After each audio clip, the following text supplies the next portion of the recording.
which will encompass a whole bunch of things and a whole bunch of angles.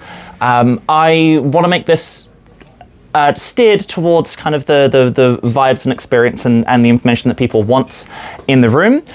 So something I'll do to start is in terms of like knowledge on the topic of voting and sort of British politics in general. If we're doing a scale from like 0 to 10, with 0 being I don't know my Tory from my SNP, you know, I don't know anything. What was that, sorry? Sometimes it's hard to tell. Sometimes it is hard to tell, yeah. When I said my Tory from, I then flipped through 4 parties that I had to not say because that would have been the problem. Yeah, so don't know at all what I'm doing. And 10 is, you should probably be teaching this class because you know as much, if not more than me. I'll count sort of down from 10. And if people put their hand up when about they feel... Actually, no, I'll count up from 0. So put your hand up if you feel you are sort of where your experience level is. So 0 to 10. So in theory, everybody should have their hands up with 0 because I'd imagine you will know at least a little bit to be here. Oh. So experience level from 0. Hands up, everybody. So 0, 1, 2, 3, 4, 5, 6, 7, 8, 9, 10. Well done. Okay, so a range. Cool. So I think everyone was above sort of I think 5 was roughly where our drop-off point was, so I will tailor things in that way. But yes, so as I said, I'll shape this depending on what people want. I'm happy to go into more topics later if there's something that I touch on briefly and you're like, oh, I'd love to hear more about that. Chances are I probably could talk about it. So feel free to kind of hold on to points. Things like I mentioned the voting age changing soon. If you would like to know sort of, oh, what could the implications of that be? I have plenty to say on that. And all sorts. So take notes of that. I will be doing roughly I think I was going to go roughly 40 minutes, probably get to a point in the talk and then we'll have a break and then do the second half. Feel free to leave in between. Loosely, the first half is going to be explaining sort of voting and how it works and then tactical voting. And then there's, I believe, a midpoint, and then from that point it'll be a lot of like applying and saying, okay, what is recent UK political history in the context of tactical voting? Where are some instances in which it's been done that I can point to? And yes, cool. Final thing I'll say is this presentation was a little bit slapdash. So it may be inconsistent, but you know, that's fine. I can fill it with words. So any questions before we begin? Cool. So first thing, starting from the very basics, what is the structure of the UK government? I have an exceptionally boring table for you. Going from the top, we have the monarch, non-political, asterisk, asterisk, it's fine, there's going to be a lot of those. Monarch non-political, who is in theory at the top of everything. And beneath the monarch, there's the 3 branches, which is the legislature, which is the parliament, the executive, which is the people who, which is like the cabinet and the prime minister, who do stuff. So the legislature makes laws, votes on laws, proposes them. The executive carries out the business of governing. And the judiciary is the people who interpret the laws and decide precedent and whose expertise is in law, not politics. Beneath each of these, in the legislature, there's the House of Commons, which is the one that we all vote in. The House of Lords, which none of us vote in. So yes, this is the part that we have control of. The Supreme Court is outside of politics, and that is to keep it separate from the changes of politics and that kind of thing. There's the Court of Appeal, which is again under that, which is so the Supreme Court isn't just the only body. Yes, expanding on the executive, there's the Prime Minister and the Cabinet. These people are picked from the Commons, but are sort of a separate entity with separate duties. And then beneath them, there are the ministers and the civil service. Ministers are people who are assigned to certain jobs to be in charge of certain things, to create committees, to do research, that kind of thing. And the civil service are the rank and file people who do the business of governing. And the civil service is actually the biggest, I believe, political entity numbers-wise. I may citation use that. Does that sound about right? Yeah, I'm fairly certain it is. Numbers-wise, it's the cogs in the machine that we don't see, and their job is to carry out what the government says. So that's the structure. Lots of words there, but the important bits will be reiterated. So, how does voting work? In UK general elections, every citizen, asterisk, over the age of 18, asterisk, gets one vote for their local constituency. Asterisk 1 is, doesn't count if you're a prisoner or the king. Which is funny. You can do everything except vote, because it is the king's parliament or the monarch's parliament. So the idea is, cannot have a say within it. Age of 18, however, that is soon to be changed to be 16, which is an interesting change. Personally, I support it, despite its barbs, but I'm happy to talk about that more later. A polling card will look like this. This is an example one that has been given, I believe, because it's Parliament of the insert name of constituency here. All the standing parties will be displayed here with their names, the party that they stand for, sometimes their logo. It's really funny to look at who gets their logo on the ballot and who doesn't, because I don't know, it's just quite funny sometimes to see, like, I don't know, UKIP often won't have it on their one, or like, I don't know, it's almost like, your party's so silly you don't even get a picture, but anyway, that's just a fun thing I do when I come to polling. You get to put an X in one box of your choice, and then submit that. And the candidate with the most votes in a seat, with the most votes wins a seat in Parliament. Yay! This is known as first past the post voting system, which is to say that the person who gets the majority overall wins it. Sounds intuitive and simple, right? Yes, it is both of those things. Yeah? Surely it would be a plurality in this context because it's often not a majority. We shall get to that, Not yes. to be pedantic. No, we shall get to that. I think that is actually the next slide. But yes, remember this polling card because it'll come up later when we come to spoiling your ballot. So, once the MPs have been voted in, and in the general election, in the various constituencies, in a map that looks like this geographically, and this represented as individual constituencies, which helps give kind of context to sort of some of the Scottish ones and matching the geographics to the political representation. There are 650 constituencies in the UK, and 326, asterisk, are needed for a majority, which is to say 50% plus 1. So if a government wants to be formed, they need to have half plus 1 of the seats in Parliament, so that when it comes to any vote, they can, a majority of the people in Parliament, of the sitting MPs, will be of the same mind so that they can then proceed with the business of governance. You don't need to have a majority in order to form a government, but you can form a minority government. It is a bad idea, but we'll get to that when we go over the history. But broadly speaking, you want to get at least that number. I'll return to that asterisk now. Whilst there are 650 seats in the UK, the actual number you need for a majority is not half that, due to a couple funky things. One, the Speaker of the House, that's the person who says order, order, order, if you're John Bercow. We haven't really had any popular speakers since then. But the Speaker of the House is a role in Parliament which is entirely impartial and is there to regulate the business of Parliament, the debates, if people are being rowdy. Everything that happens in Parliament is actually directed to the Speaker. So the Prime Minister will come up and say, Mr. Speaker, my economic plan is the absolute best and I'm very handsome.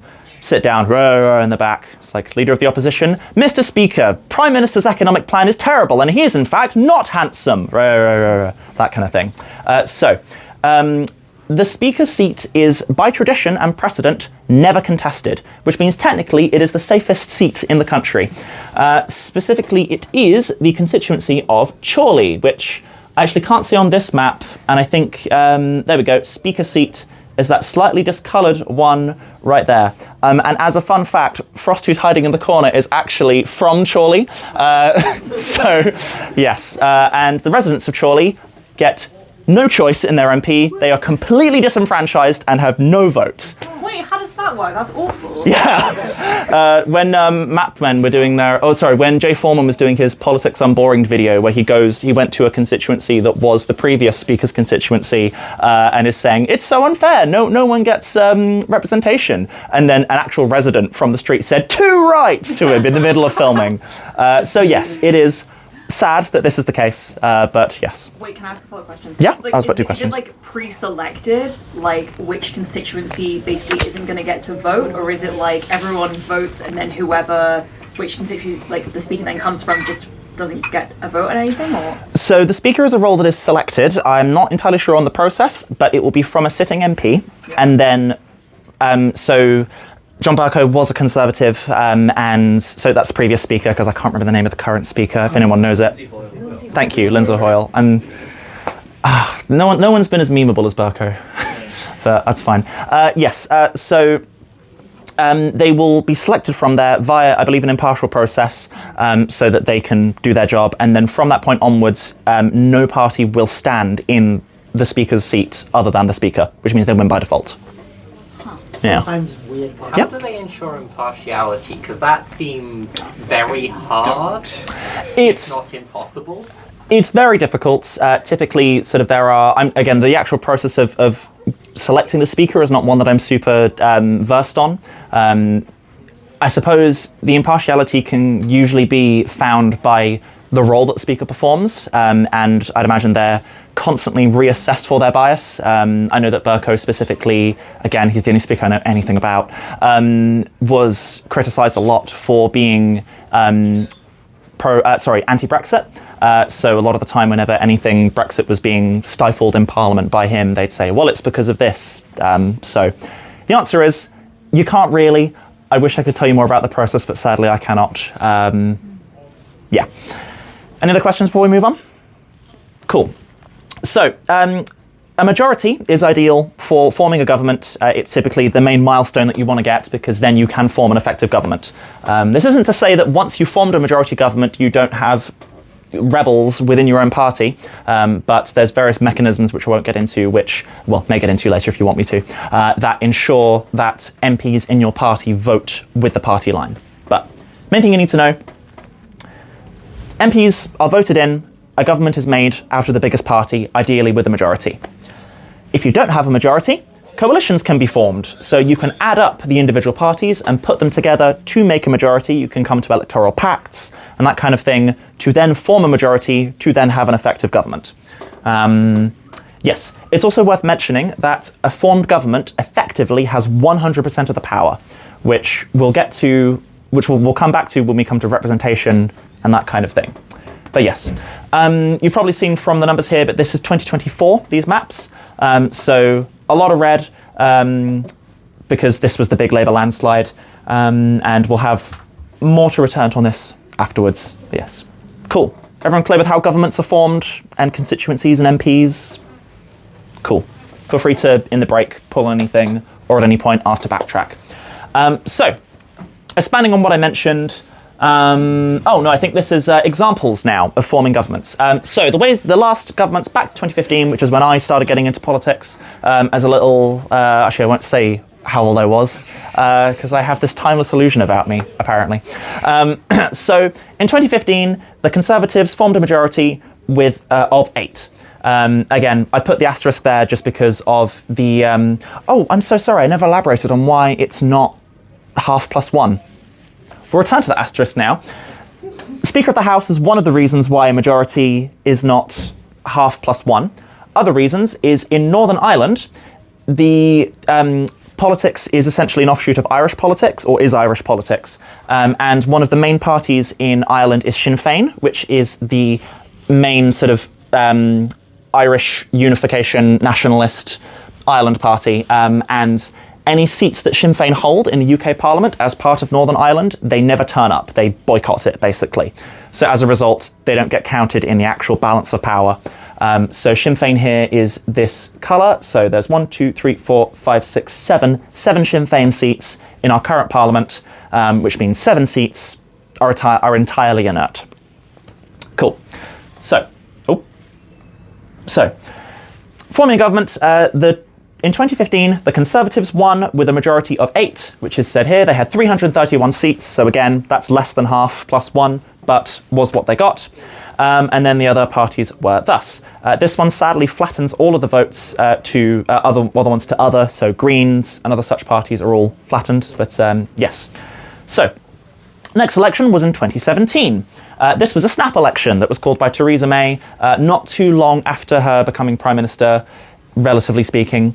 And this didn't have a majority. It had what was called a hung parliament. The Conservatives had 317 seats, which was not enough to get a majority.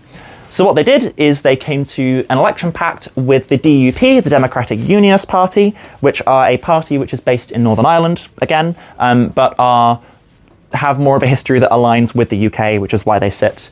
And together, they formed a majority of 17. Interestingly, this was controversial at the time because the DUP have a very strong stance on anti-gay marriage, and the Conservative the leader of the Scottish Conservatives at the time was a lesbian, so it was a bit dicey. But a lot of things were around that time. So yes, and again, Labour 262 seats. Worth mentioning, got more than the previous election, and votes-wise, also a lot more than following governments, but we'll come back to that. So anyway, after 2017, the next election was the 2019 election. This is the one that I refer to as the Brexit election because that really was the only issue on the table.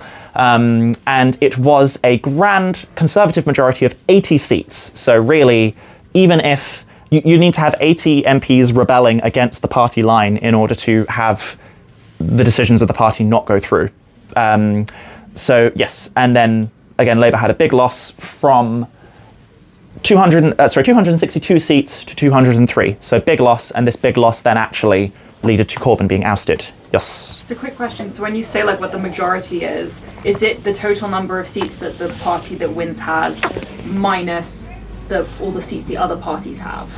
So the number that here is the number. So they need to achieve a majority. It's the number. How do I put this into a sentence? The number by which they have a majority by. So this is 80 seats over the line that's needed. So but you said that the line was 326, right? The line it's supposed to be 326. Practically, it usually ends up 320. Usually about 320-ish. So this is 80 over that line. No. Or 85 over that line, actually.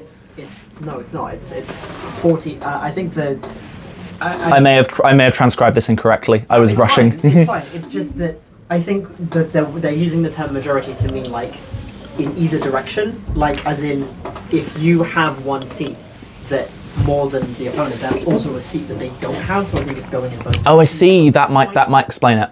So when it says 80, in this case, it would mean that they're 40 over the line. And Oh, okay. Well, I see, because if you take the number that the Conservatives have and you, for example, subtract what Labour has, you get about 108, you get 160, so half of that would be 80. Yeah. Okay. Thank you. Yes, this is that anything to add there? To make it really confusing, the media sometimes calls the majority the difference between the two biggest parties. Okay. So that could be, what is it, 100 and... The media might say that's 162 majority, which obviously isn't. Okay. Yeah. I do think when they say a majority of 80, they're going from going in both directions from the middle point. Okay. Yes, it will make sense. That's effectively the difference. Cool. Yes, thank you. This is what comes from not digging into important clarifications, and it's good that we make them. No, this was like a really technical, silly question. No. It's a very good and important question. Cool. Are you more clear on that now? Yeah. Yep. Marvelous. Cool. So, big landslide in 2019, and it was actually the biggest majority since Thatcher, which is crazy. Because, are you kidding? But I'm going to say that about a lot of people in blue. So cool. So 2019, then. A lot of things happened in between 2019 and 2024, which we'll get into when I go through the electoral history. But we had a complete flipping, and Labour had what is referred to as a supermajority, which I don't think has a specific line, but it's just a majority that is so grand stonking that you're like, God, they can just do anything they want, which is, again, hilarious in the hindsight of now. But a majority of 174, and it was a big Conservative loss of minus 251 seats. So, yes. Again, I've kept others here. I've mostly been talking about the main two parties. I will get back to why, but this is the recent history, and this is where we now stand, minus a few things changing hands due to defections, yes. Yeah? will you be talking about parties other than Labour and the Conservatives, given the increased importance of those parties in recent years, especially the Liberal Democrats and Reform? Yes, at the moment I'm in the forming a government category, so I'm talking about how the governments are formed, but yes, I will.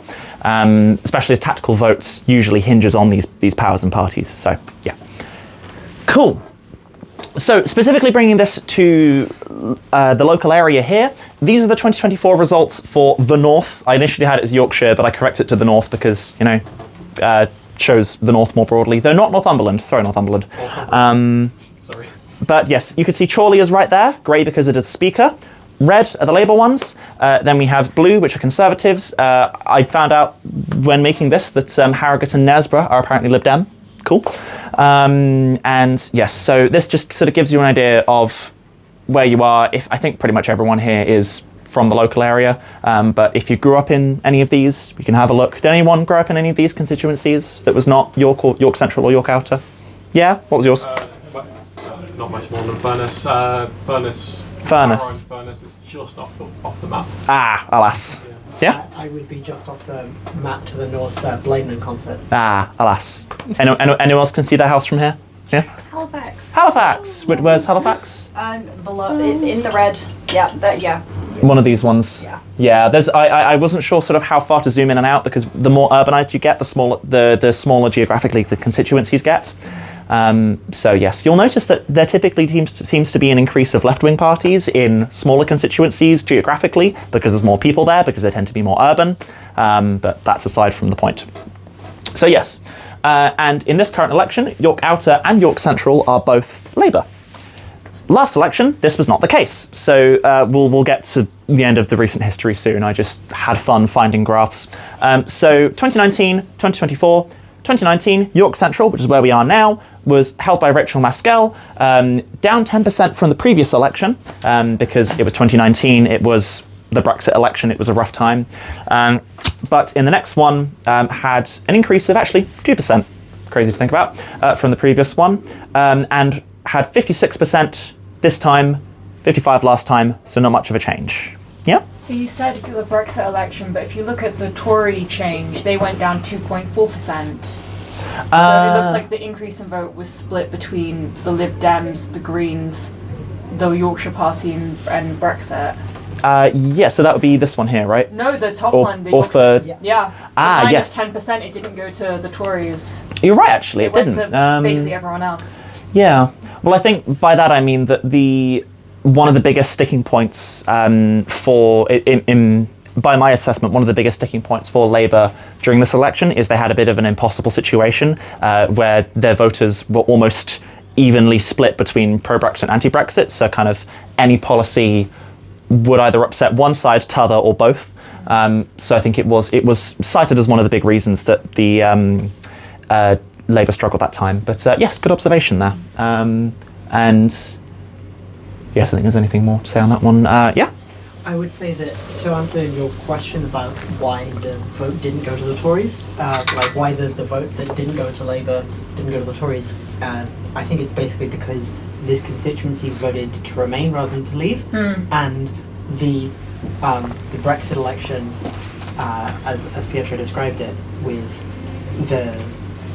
the Labour vote being split between remain and leave, the remain voting public in York that would be more likely to express their dissatisfaction with a Labour government or a potential Labour government that isn't necessarily stopping Brexit in the way that they would like by voting for Greens and Liberal Democrats. Yeah. Incidentally, the Liberal Democrats' policy in this election was if we make if we get into government, we will revoke Brexit and we will just go back, which is, shows how it was. I think the Brexit election, but yes. But yeah, definitely. Cool. And so, just finishing this off, with York Outer was a Conservative seat, but in the most recent election, flipped to being Labour. Interesting that Luke Charters wasn't the Labour candidate from before. I don't know anything about that, but yeah. Cool. It's because Adam Perrick was left wing. Yeah, that'd do it. Cool. So, so that's sort of recent political history, how governments have been formed, how the votes have led to that. But it might be worth mentioning, this is how people voted. If you were to add up all of the votes for the parties across the nation, across the entire nation, this is how people voted, and this is how the seats ended up. Now that is quite a big disparity in certain places, especially sort of Labour's 33% of the vote almost doubling to 63. Conservative is a bit closer. Lib Dem is also pretty close, but I'm surprised Reform is actually as small as it is. Wow, I had thought that they were much bigger. That's reassuring. So there's a big disparity here in certain cases. We'll get to why in a moment, but we'll further identify the problem first. So, citing the 2019 election, all the work here was done by CGP Grey, has a great video on this topic. The ranking the constituencies from best majority to least majority, from 1 to 650. The very top, Liverpool-Walton, obviously looks like that, but it's very unusual. The very middle, most seats look like these ones in the middle, which sort of have a slight minority, if at all a very slim majority. So most seats do sort of tend to look like this, and as you see, half or less than half in these cases results in a 100% win for the parties, which is how you end up getting results like this. And on the very other end of the spectrum, you have Belfast South, which is typically always held as the most divisive seat in the entire United Kingdom, because 24% gets the seat from that graph, being the biggest of them all, having the majority, but certainly not having the majority of people deciding the seat. So everyone else goes unrepresented. This is because the UK has, something else we may notice. So this is, as I mentioned, first past the post first voting system. You might also notice, as Grace pointed out, two parties. How come governments are always being formed by these two major parties? If we look at this graph here, we can see that the number of votes shared by party have stayed between Labour and Conservative at the top for a very long time. Other things have sort of gone up and down, but people do tend to vote for these two major parties. Is it because they're great? I think most people, if you ask sort of why they vote, wouldn't say it's because I think they're the best. Shall I talk about this why now or later? I'm just going to check my slides and see how far I should go before taking a break. I think I can finish this off, and then we'll take a break. Slideshow. Okay, so I'll go in a bit more detail. So we've identified that there seems to be misrepresentation in the way that the votes are gathered. I'm just really angry. In the way that votes are gathered and then represented. We've also observed that there seems to be a two-party system, that the two major parties, despite not necessarily being very popular, tend to always have all of the votes. And people then tend to switch just between these two, depending on the times. And this is going all the way back to 1918, by the looks of this graph. So, everything in recent post-World War II, pre-World War II in that case, political history. So, why do we have a two-party system? Well, that is because of something called the spoiler effect. The spoiler effect is essentially, if you have two parties, you have two choices, people vote one or t'other. If you have, say, three choices and two of them are similar, all the people who would have voted for that one choice are then split between the two, and they end up each individually in the minority, meaning minority rule occurs. So this is prevalent throughout all of politics, and even if you start out with a whole host of parties, if you start out with 7 parties who all have diverse aims and represent groups of people who are important, the smallest ones will inevitably see they have no chance and then jump to the next closest party, and the same thing will happen until eventually pretty much everybody is voting for one of two parties. Now, the reason this is bad, I think, and a lot of people think, is that splitting the vote can result in further minority rule, and it causes voters to vote tactically. That's the thing that we're here to discuss. So they vote tactically in order to achieve their aims best. Examples of tactical voting include preventing a worse outcome. So one of the biggest reasons that people tactical vote is to say, well, I would like a particular party to get in. I'll use real examples because whenever I try to say by colours, I then immediately go to colours that are parties. So say, you agree with the Greens overall. That's something, you love everything in their manifesto. You'd love if the Greens took government and took power and would do everything. But you think, well, at the moment, it's a neck and neck race between Labour and Conservative, and I really know I don't want Conservatives, so what I'm going to do is instead vote Labour to try and get the Conservatives out. So that is done not because they want Labour to be in, but to prevent Conservatives from being in. So a tactical vote to prevent something else. Example being get the Tories out, as I mentioned there. This is the big push that was done, in the last couple of elections, but specifically in the 2024 general election. Another example of tactical voting is almost the opposite, to show support for a value set. So a lot of people will say, well, I know that the outcome is not going to be affected by me, or I'm not going to get the outcome I want, so what I will do is vote for something that I do care about to show that I care about it. So, say for example, same example from before, you care about the Green ethos manifesto, you like what they're doing, but the seat that you're in is a secure Labour seat, it's never going to change, your vote isn't going to change that. You say, well, since my favourite isn't going to win, and the outcome that is going to happen is not going to be changed by me, I might as well vote how I really feel and show my support for that idea. And we'll return to this idea later because I think it is a very underrated method of thinking. So, that's why we have a two-party system, the spoiler effect, and that's why people tactical vote within a two-party system. We'll expand on these more, but does anyone have any questions thus far, or anyone a little unsure about this? We've sort of gone up a step in terms of difficulty a little. Yeah? With the last election, would you say that it's the sign of the two-party system changing in the sense of the Conservatives doing so badly that they might end up being replaced as the second party with either the Liberal Democrats or Reform, or would you say that it's a sign that the system is no longer, for this brief period, actually a two-party system because people don't really know what the two parties are because the Conservatives did so badly, and it could be a variety of parties could, in theory, be the other party alongside Labour? Yes.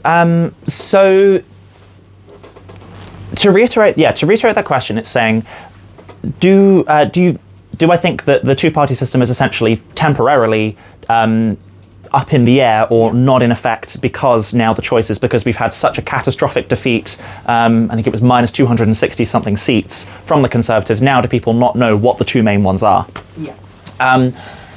I think it'll be hard to say, really. Things are changing so much that really the next election's in 2029 and that feels so far away, it's hard to know what things are going to be.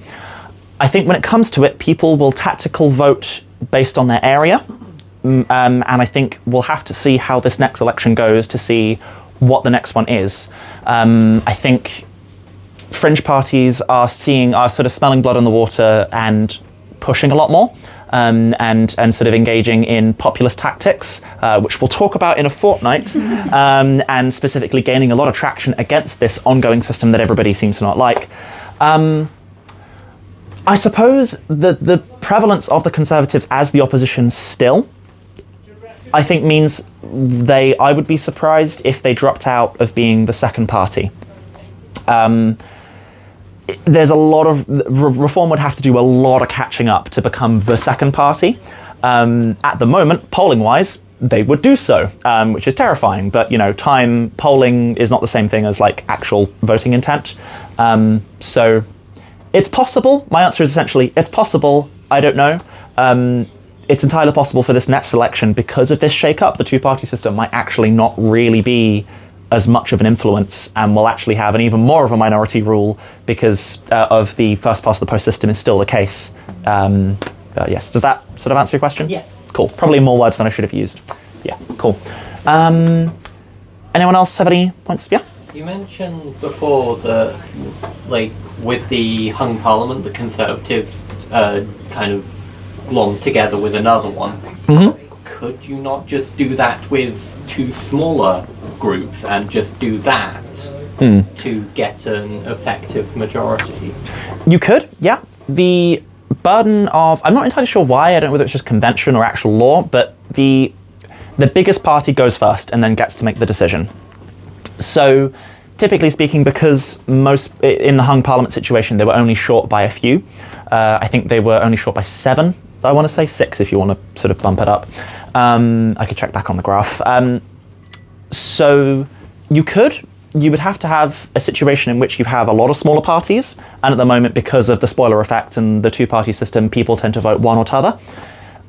So yes, it's entirely possible for this next election, maybe the top party will be so small that they have to pull in 2 extras, or 3. It will really be hard to tell. But I suppose the flip side of potentially maybe what, or a question that could be inferred is, why couldn't, say, Labour, Green and Lib Dem come together to make a majority that is bigger than what the Conservatives could muster? Yeah, that was kind of what I was trying to... Yeah. So the reason for that is the person who has the most goes first. Because the UK system is made to prioritise having basically one person in power, because it prioritises stability and having strong governments that get things done. Again, crazy concept to the person on the ground, but governments that have a majority to have all the power to govern effectively, they favour a system that has less democratic input, I would say, in favour of more stability. So if they were to have lots of smaller parties that come to a coalition that does have bigger enfranchisement, the idea is they would argue more, they would be less divisive. It's better to have majority one party with a little bit propping up. But wouldn't arguing more mean that they were actually discussing those things and like trying to like come to a consensus and compromise rather than just whoever got a slight majority?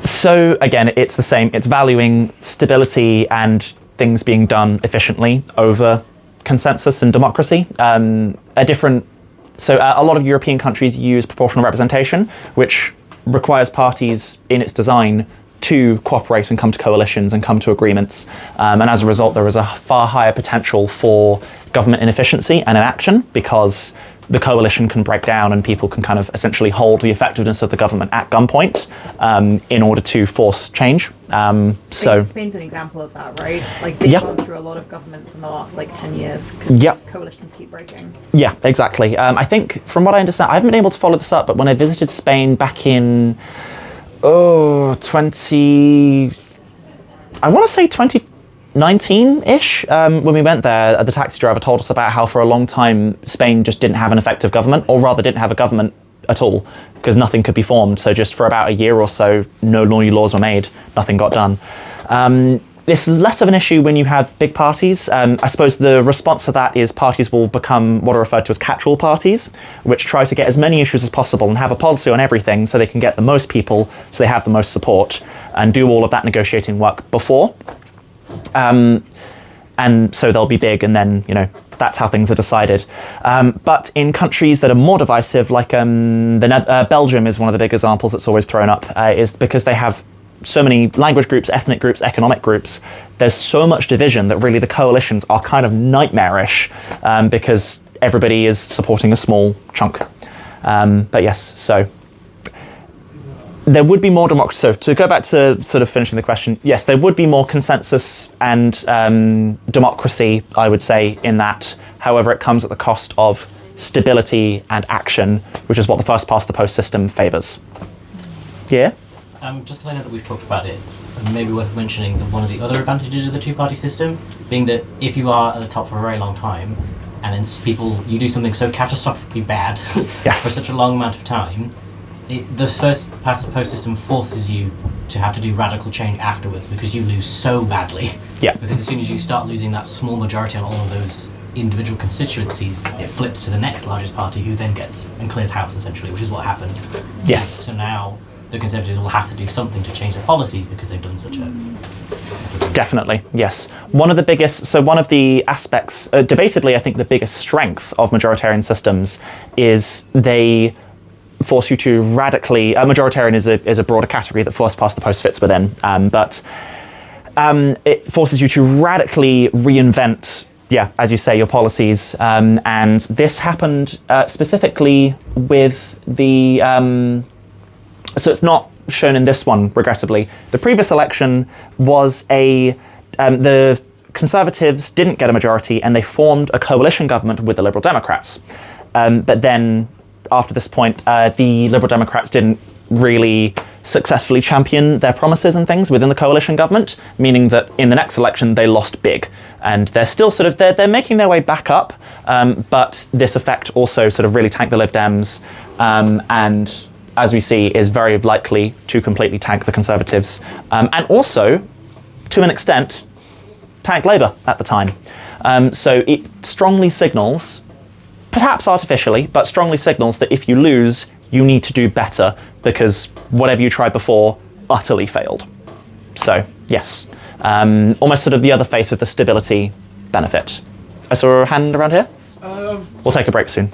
I was going to say there's another option instead of like radically changing, which is, I think it was Canada in the 1990s, where they had a sort of like reform-style right-wing party that came in that essentially has ended up merging with their Tory party to the point where like their Tory party is now like a lot more right-wing, which is why I got like Polyev and stuff. But actually, then I realised it's basically just exactly what you said. Yeah, I mean, no, definitely. Mergers can happen. After the 2024 general election, there was a lot of talk of a Conservative Reform merger, because Reform, whilst not winning many seats, had a great deal of vote share, which we'll come back to later. But yeah, it's definitely an option. There's also, there's mergers. This happened with the Liberal Democrats, was a coalition between the Liberal Party and, another one, help me out. Social Democrats? That sounds about right, yeah. The Liberal Party and the Social Democrats, who came together to create that party because they were better united. So yes, again, it's like that kind of doing the negotiation beforehand among the party, and then you have a single front that's presented, rather than hashing out in Parliament. Again, I should mention specifically, I'm counterbalancing equally to everybody. I'm being very fair to the majoritarian system. Normally I'm really mean, but I'm trying to present its best face and show its strengths. So, yes. Cool. Right. Where were we? Two-party system, spoiler effect, tactical voting aims. I think after this, yeah. So, I'll specifically talk about tactical voting aims, then we'll have a break, and then the section after this will essentially be history of tactical voting in the UK, and also just more freeform to let people ask things and as they are. Or if you feel you've got everything you need to know, then you can head off. So, expanding on tactical voting aims, sadly this doesn't have any fun graphs because it was really on the wire. But you can show some of the aims is to, I've mentioned, to get out a candidate who you don't want.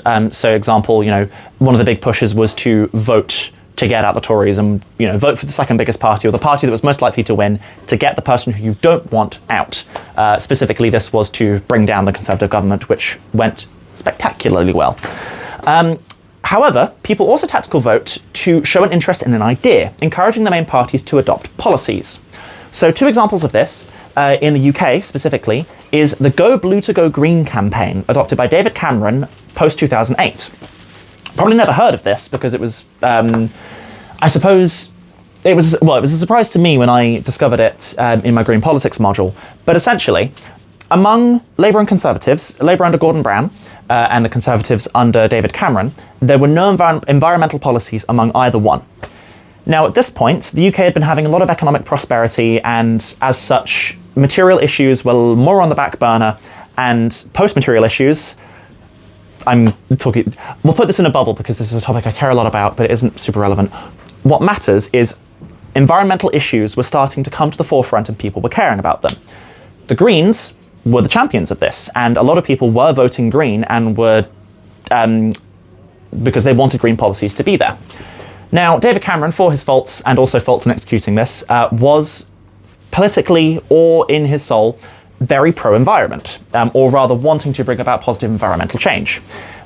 So what he launched was the Go Blue to Go Green campaign, where essentially, if you want to go green, voting Green won't do it, but will adopt the policies, and they did, and they made their manifesto promises to say, we'll have environmental policies vote blue to go blue to go green.